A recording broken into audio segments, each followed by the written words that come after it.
Hello and welcome. Um, Hope everyone is having a wonderful day wherever you are. Thanks for joining us. We're Allegiance to the King, an online ministry of believers that are dedicated to following Jesus and living like him. Today, we're going to talk about two biblical characters that you probably have not ever heard an entire sermon or teaching on. That's because I think they're only mentioned in 6 verses in the Bible. And so we'll see in Exodus 1:15 through 21 who these women were and what they did and what kind of impact they had on the nation of Israel. So although they're a very short part of the Bible, their story is powerful in that they had their acts of obedience to God had a huge impact on the nation of Israel and God's people. So let's go ahead and I will read you the story of Exodus 1:15 through 21. So this is the only place they're mentioned. It says, the king of Egypt said to the Hebrew midwives, one of whom was named Shiphrah and the other Puah. So when you act as midwives to the Hebrew women and see them on the birth stool, if it is a boy, kill him, but if it is a girl, she shall live. But the midwives feared God. They did not do as the king of Egypt commanded them, but they let the boys live. So the king of Egypt summoned the midwives and said to them, why have you done this and allowed the boys to live? The midwives said to Pharaoh, because the Hebrew women are not like the Egyptian women, for they are vigorous and give birth before the midwife comes to them. So God dealt well with the midwives, and the people multiplied and became very strong. And because the midwives feared God, he gave them families. So, very short passage, but we learn a little bit about the kind of people Shiphrah and Puah were by reading that passage. And especially, we want to emphasize their character qualities and their devotion to God and his ways. Um, like I said, you've probably never heard a sermon about Shiphrah and Puah. They're not huge characters in the Bible, yet they played an important role in the history of the Hebrew people. And you see here that they were midwives. They were not queens, warriors, or priests, or somebody powerful, like that we would necessarily think of being important in the Bible. But we see here that they feared God more than Pharaoh. We see that they feared God and that they were revered and blessed because of their fear of God. And we also see that fear of God helped them to respond with wit and wisdom when they were asked why they disobeyed the king. So what the importance of these two women was that they assured the continued multiplication of the Hebrew people. They displayed resilience in the face of oppression from powerful forces, a great example of small acts of courage having a big impact. I think that we can consider these two to be heroes and that their brave because their brave acts glorify the true hero, which is Yahweh, our God.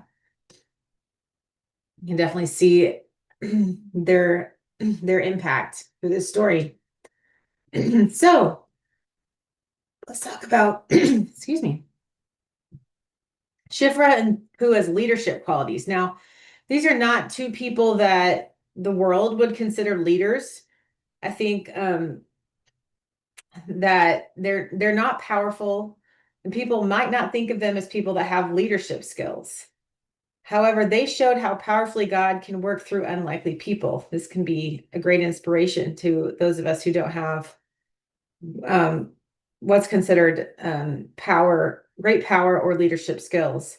They led with quiet defiance, demonstrating that true leadership doesn't have to come from those in the public eye or those with great power. They had no official authority yet. They exercised powerful influence. So Shiphrah and Puah led not from a position of power, but rather from moral and spiritual convictions, faithful and obedience to God, and from the courage, they had the courage to act. And so those are great leadership qualities. They also did not have special titles that we sometimes revere as important in the world. I think that the world has always been obsessed with authority, power, and position. That's always been something people strive for. They want power and they want to be recognized by other people. They want to be on top and have impressive titles, and that's often what the world thinks of when they think about leadership or authority. But Shiphrah and Puah were not limited by the world's definition of leadership or power. We see for them that obeying God and following Him was their priority rather than being recognized by others. And I think, they really understood this principle of obeying God and letting Him reward you. I think that fits very well with Matthew 6:1 when it says, "Beware of practicing your piety before others in order to be seen by them, for then you have no reward from your Father in heaven." So we see that they were working for a reward from God because they feared God. And so their legacy lives on. They were in the Bible. So we see that they didn't do it for others to be looked at by others. And so we'll see later that they were rewarded for what they did. And it wasn't by men, it was by God. So we see that in contrast to leaders who want to be seen by others in the Bible, Shiphrah and Puah feared God, says that in verse 17, and they simply did the right thing. And that's something we can all do. So we can really learn from their example. They also led with integrity. The Egyptian king asked them to do something that was wrong, kill Hebrew baby boys. Not only was this a sin, but it was also an attempt of annihilation of the Hebrew people. So it wasn't just evil, but it really was going to be devastating to the future of the Hebrew people. But the midwives were not afraid of Pharaoh. They feared God more than man. So we see that they chose to act out of their moral and spiritual integrity and risk their lives rather than respect the power and authority of the worldly kingdoms. They also acted boldly without fear of consequences. I think that's a pretty, difficult situation to be in, yet they were not afraid because they really feared the one who has the true power, and that's God, Yahweh. They also led with wisdom and strategy.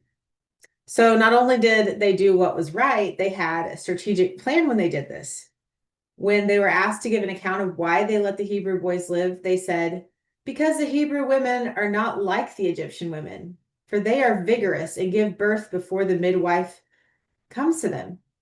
So they used their God-given wisdom to create an excuse so that they can continue to do the work they were entrusted with to preserve the Hebrew people. So God was working through them because, we see in elsewhere in scripture that the fear of God is the beginning of wisdom. These ladies feared God and they had wisdom to know what God wanted them to do in this situation. They were able to act courageously because they were wise. And then they also were able to just say, hey, we couldn't help it. The babies were born before we could get there. These women are so healthy and they give birth so fast. So it was a pretty witty comeback here for these ladies. They really were ready to handle the pressure of explaining what happened when they didn't do what they were commanded to do. We also see that they played a key role in the Exodus by saving male children. So this was kind of a forerunner of saving male children because you see later in Exodus that Moses was also saved from infanticide. So they had a lot of courage that led to Moses being saved from being killed. And that we also know that, of course, that he freed his people from the oppression of the Egyptians and helped get multiply their nation and take the promised land. So Shiphrah and Puah also modeled how creativity, timing, and faithfulness can be tools of godly leadership in oppressive systems. So just using what they had, what God gave them, and being faithful is what really was impactful in this situation. So we also see that God blessed Shiphrah and Puah because of their faithfulness and obedience to him, and just their motives were pure here and they did the right thing. So while many at the time would have thought of Pharaoh as a much more important person than Shiphrah or Puah, in the end, they are named as heroes, important to the story of the people of God. Pharaoh's name is not listed in the Bible, so we see that God is much more impressed with people that follow him rather than people that are powerful in the world. Those things are important and they're not everlasting. So something we can remember is that worldly power is not worth pursuing because it will not last. However, when we do things for God and we lead in his way and we follow him and fear him, he blesses us and um he gives us rewards that are lasting. So we'll see how God blessed Shiphrah and Puah for their wonderful acts. And so because he was pleased with Shiphrah and Puah, God blessed them with families of their own. So verse 21 says, and because the midwives feared God, he gave them families. So we know that they had the right motives here because it says they feared God. We don't see a whole lot about them here, but we do know that their motives were right. And so God giving them families was a major blessing because they would have offsprings and heirs to their family lineage. Their legacy would be passed down for generations and would bless other families to come. So that's something to think about, what an impact our actions can have on future generations if we do what's right and we follow and obey God and what he wants us to do in our lives. So we can have a lasting impact, even if it doesn't seem like a huge thing to the world. God will remember and he will bless our lives through difficult situations even. So what lessons can we learn from Shiphrah and Puah in Exodus 1? So we've learned a lot about leadership through them and how it doesn't exactly look like what the world thinks it looks like. And it's not always about your position. Certainly you can be in a position of power and God can use that to do his will and to make an impact in the world, but you don't have to be in charge to lead. It's more important to have moral clarity, spiritual conviction, and the courage to act according to those convictions. So being able to be discerning about what to do in those situations, leaning on God, and knowing when to act is going to be more important than having a position of power. And also faithfulness to God is very important. And resistance to evil and oppression is a form of leadership. So we can stand faith and faithfulness in any circumstance and make an impact right where we are. And that's very encouraging because we may find ourselves in situations we don't know what to do, but just being faithful and doing what God has right in front of you is really important and more impactful than you think it will be. We also see through their story that God raises up leaders in unexpected places. He blesses those who are faithful and obedient to them and gives them spiritual authority. So this is a different type of authority than the power of the world, and it's more powerful in the long run than those authorities and powers of the world.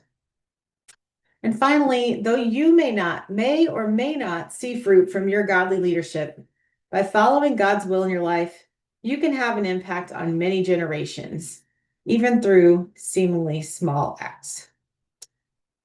So that's all I had for that short and sweet sharing. But it is a short passage, and so I wanted to give a little bit of attention to those ladies of Exodus that really set the Hebrew people on a path to freedom. So we can now have a little bit of time to discuss maybe what you got out of that. Maybe you're inspired to see what kind of things you can do in your life to make an impact, though you may have little power or little what you think is little influence, but God sees that differently and wants to work through your life. So if anybody has a question or comment, please raise your hand and we'll have a little discussion time here.